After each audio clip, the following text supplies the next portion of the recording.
Wow, guys, this Trump supporter completely caught Joy Behar off guard. Check this out. Florida Congressman Matt Gaetz has been one of the guys in the White House and one of the White House's strongest and most vocal supporters since day one. Please welcome a man who has obviously never watched The View, Congressman Matt Gaetz. Hello, how do you do? Thanks for having me. Thank you. You have watched? I do watch. You guys make news every week. Every day. We are the big political show. I was just wondering if you were wearing black as a consequence of, like, the death of the political left in the debate last night. It was quite something to observe.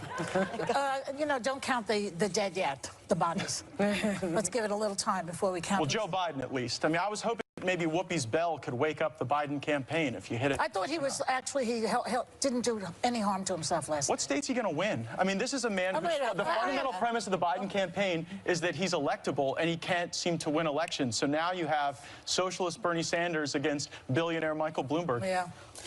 Well, the Republicans love a billionaire. They love money. So what are you talking about? Well, Michael Bloomberg used to be a Republican. It's fascinating that right now the Democratic Party is likely not going to nominate a Democrat. They're either going to nominate a socialist or someone who some time ago was a Republican. Well, let's talk about...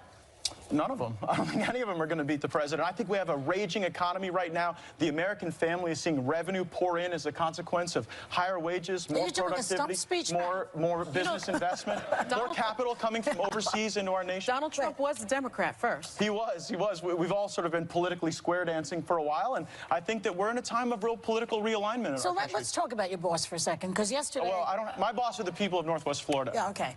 So yesterday, Trump... Well, don't dismiss them. It's the highest concentration of active duty military in the country. It's true. And I know Megan's dad served there, so you can attack me if you want, but don't attack my constituents. I'm asking you a question. Okay. Yesterday, Trump announced he's appointing another loyalist of his, Rick Grinnell, as his acting director of national intelligence. But Grinnell, as you know, has absolutely no intelligence experience. And he's overseeing all 17 of our intel agencies. He stands between us and the next ISIS attack. And, you know, I don't know that it's a smart idea to put somebody who's inexperienced like that, and who's also a yes man, in that position. He's going to have to tell Trump things that he's not going to want to hear. You know how he doesn't like that. Trump doesn't like that. Well, actually, if you look at the team he's assembled with people like John Bolton, the president regularly surrounds himself with people who disagree with him. I think some of the most spirited discussions I've had have been with Lindsey Graham, Rand Paul, myself, and the president discussing foreign policy. But on Rick Grinnell, 50 years ago, a gay man or woman would not be able to serve in our intelligence community. There were teams of people that went to find out if people were gay. Wait a second. And they would, we'll get into Grinnell's qualifications, but just for a moment, I would like to take a second to reflect on the fact that it is a good thing in this country that we do not ban gay people from being able to patriotically serve in the intelligence community. Just transgendered people. Well, we shouldn't be banning anybody based on who they are and who they love. Yeah, that's not the kind of Republican I am, and it's not the kind of Republican the president is. So on Rick's qualifications, 8 years at the UN, 2 years in Germany. Yeah. He advised the Security Council, and Berlin, where he was active, is one of the hotbeds of intelligence activity. Nothing happens there without the chief of station and the ambassador working together. So Rick Grinnell is very qualified. So I think it is a breakthrough appointment. Okay, yeah, that's my argument. Germany, by the way, I was reading about him. They think he's very thin-skinned, but that's another story. Well, I mean, this is The View, aren't we all? I have another question for you. No, not.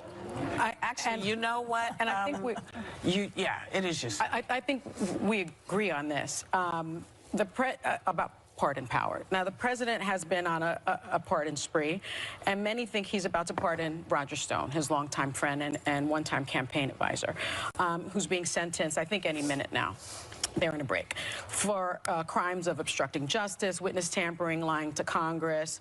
Do you think Trump should pardon Roger Stone? I do, and I think that it requires a review of the pardon power. Come on, come on. Barack Obama pardoned over 1,700 people. Bill Clinton pardoned 459 people. Bill Clinton pardoned 16 people who were a member of a Puerto Rican terrorist organization that planned murders at the Bronx Tavern here in the United States of America. Perhaps that wasn't the right thing when we designed our Constitution, there were vestiges of the British monarchy that Americans still had some reverence for. And one was the notion that the executive, that the sovereign, could extend unlimited grace for any reason or no reason at all. Yeah, that was an element of the British system that I was saying was borrowed. No, I understand. What I was getting at is, can we agree that perhaps that pardon power needs to be reviewed and curbed? So, great question. In Federalist 74, Alexander Hamilton writes that the reason we have the pardon power is to serve as a check on a criminal justice system, which, if allowed to run wild, could create a great sense of sanguinity in our country. And so I think that if you look at the original intent of the pardon power, it cannot be limited. And again, Trump has pardoned 26 people, Obama pardoned over 1,700, Bill Clinton pardoned 459. So the answer to the question is what? I would agree that Roger Stone should be pardoned if for no other reason that there's been a double standard in this country where people like Peter Strzok, Lisa Page, Andrew McCabe, Clapper, Brennan have not faced consequences. Can I just ask you, how about Rob Blagojevich, who flees like a children's hospital? Was that a good pardon? I'll be honest with you, I don't know very much about the governor of Illinois. I'm not going to get into that one. I know Roger, I don't know Blago, and I'll leave that to others to decide. Well, Congressman, I understand that Republicans coming on The View, this is a great culture war place to come and like show the leftists what's going on. I get it. My husband works in conservative media. I'm a hardcore conservative. The thing I don't understand, because I'm not a Trumper, I think that everyone knows that very clear. Policy-wise, he's been great on many things that are very important to me. Life, military, the economy. But his character issues are still what holds me and so many, especially I think conservative women, back from going full throttle with him. And I think you're going to have a problem specifically with college-educated women coming in to the next election cycle. What would you say to women like me who still hold back on the grab him in the blank, attacking war heroes, attacking the Gold Star families, things like that that cheating just on his wife, hold us back? Stars. Well,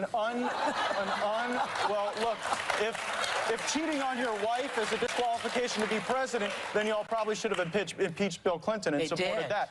Well, but not with all of you waving any pom-poms. I'm sorry, I don't know what that means. To Megan's question, I want to directly answer Megan's question. Please. Donald Trump has a unique ability to get people who don't necessarily agree with him to vote for him. And so I think for women, we're going to have to make the argument particularly that 72% of the new jobs created in this economy have been filled by women. That a lot of women are concerned about the revenue in their family and whether it's going to support careers and opportunity for themselves, their partners, their children. And with 7 million new jobs being created, people coming off of welfare, America is in a sense of great renewal.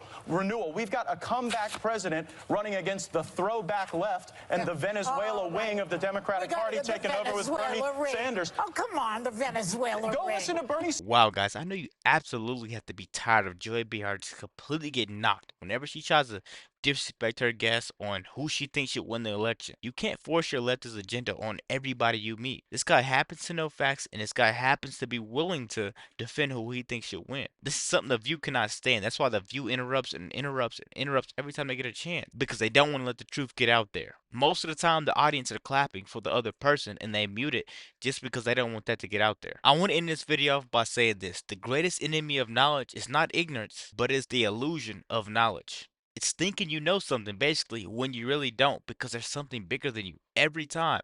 It's always going to be something bigger than you, and that person bigger than you is obvious right now for the people that are voting. Let me know what you guys think about this video. Be sure to like, comment, subscribe if you're new. And as always, let me know what you react to. We're out.